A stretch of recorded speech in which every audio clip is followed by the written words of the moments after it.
World war 3 अपने आखिरी stage पर है। मैं ऐसा क्यों कह रहा हूँ? क्योंकि हाल ही में आप सभी को पता होगा कि नॉर्थ कोरिया के प्रेसिडेंट जिनकी तरफ से ये स्टेटमेंट निकल कर आई कि अगर अमेरिका, रशिया और ईरान के ऊपर अटैक करेगा तो भारी जो हमारी कार्रवाई होगी उसके अंदर मैं आपके ऊपर मिसाइल अटैक नहीं करने वाला, आपके ऊपर मैं ड्रोन्स अटैक नहीं करने वाला, सीधा ही न्यूक्लियर अटैक करने वाला हूँ। यानी सीधा ही हमारी जो स्टार्टिंग होगी वो नॉर्थ कोरिया की तरफ से अमेरिका के ऊपर परमाणु अटैक की होगी। और जैसे ये स्टेटमेंट नॉर्थ कोरिया के प्रेसिडेंट ने दी उसके चलते ही जो आप सभी को पता होगा ट्रंप जो है उनकी तरफ से डूम एरोप्लेन मंगवाया गया, जिसके कारण ये कहीं ना कहीं ये लग रहा है कि परमाणु अटैक कंट्रीज बाय कंट्रीज बहुत जल्दी हमें देखने को मिल सकता है या फिर वर्ल्ड वॉर 3 देखने को मिल सकती है। अब ये सिचुएशन कहाँ से स्टार्ट होती है आप सभी को पता होगा।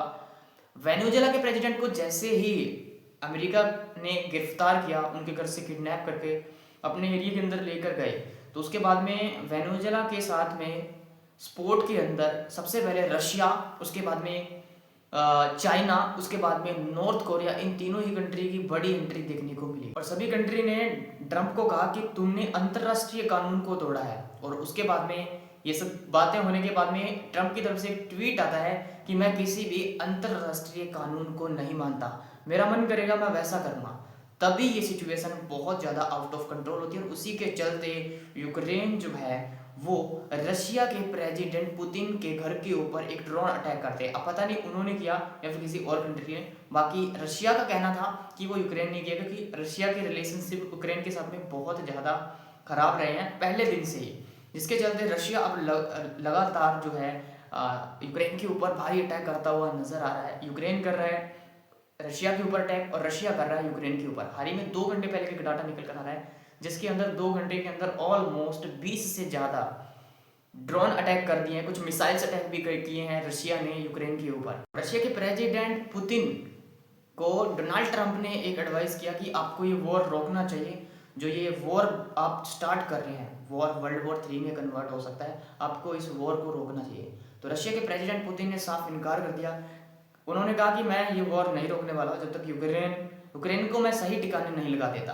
तो उसी के चलते ईरान के ऊपर स्ट्राइक्स करने की घोषणा जो है वो जो यूएस के प्रेसिडेंट डोनाल्ड ट्रंप है वो ईरान के ऊपर स्ट्राइक्स करने की अनाउंसमेंट कर देते हैं। और हाल ही में एक स्टेटमेंट निकल कर आई कि जो भी कंट्री ईरान के साथ में बिजनेस करेगी उसके ऊपर 25% का टैरिफ लगने वाला है। ये हाल ही में स्टेटमेंट अमेरिका की तरफ से निकल कर आ रहा है, टैरिफ लगने वाला है।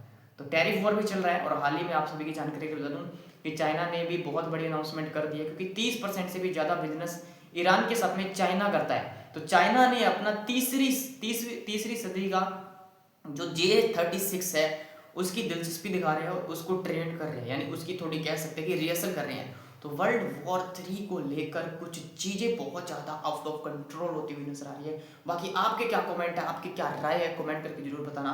और नेक्स्ट वीडियो के लिए अपने यूट्यूब चैनल को सब्सक्राइब कर लेना और हाँ, टेलीग्राम पर जाकर ज्वाइन हो जाइए, क्योंकि सारी की सारी इन्फॉर्मेशन की कौन सी कंट्री किस कंट्री को धमकी दे रही है, किस कंट्री के प्रेसिडेंट ने किसको ट्वीट किया है, सारी इन्फॉर्मेशन आपको हमारे टेलीग्राम पर देखने को मिलेगी। डेफिनेटली चैनल को सब्सक्राइब करके टेलीग्राम को ज्वाइन कर लीजिए। Thank you.